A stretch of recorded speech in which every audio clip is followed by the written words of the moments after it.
ঢালিউডের জনপ্রিয় নায়িকা শবনম বুবলি, যার নামে আলোচনার কেন্দ্রবিন্দু জমে ওঠে। আর এবারও ব্যতিক্রম হলো না। রাজধানীর একটি ফ্যাশন ইভেন্টে রাজকীয় বধূ বেশে হাজির হয়ে সবাইকে তাক লাগিয়ে দিলেন তিনি।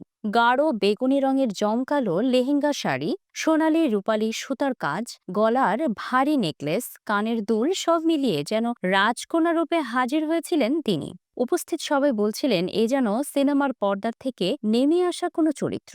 সাংবাদিকরা প্রশ্ন করতেই চলল বুবলির বিয়ের সময়কার স্মৃতিচারণ। তিনি জানান, আমার বিয়ের সাজটা ছিল খুব ছিমছাম।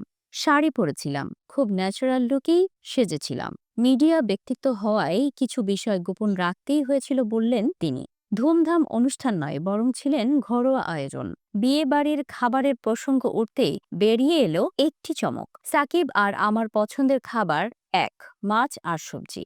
বুবলি জানান, সাধারণত ডায়েট মানলেও বিয়ে বাড়িতে ঢুকলেই চোখের ক্ষুধা সবচেয়ে বেশি কাজ করে। ছেলে শেহজাদ খান বীরকে নিয়ে বলতে গিয়ে অনেকটা আবেগী হয়ে যান বুবলি। তিনি বললেন, আমার ছেলের সঙ্গে আমার সম্পর্ক খুব বন্ধুত্বপূর্ণ।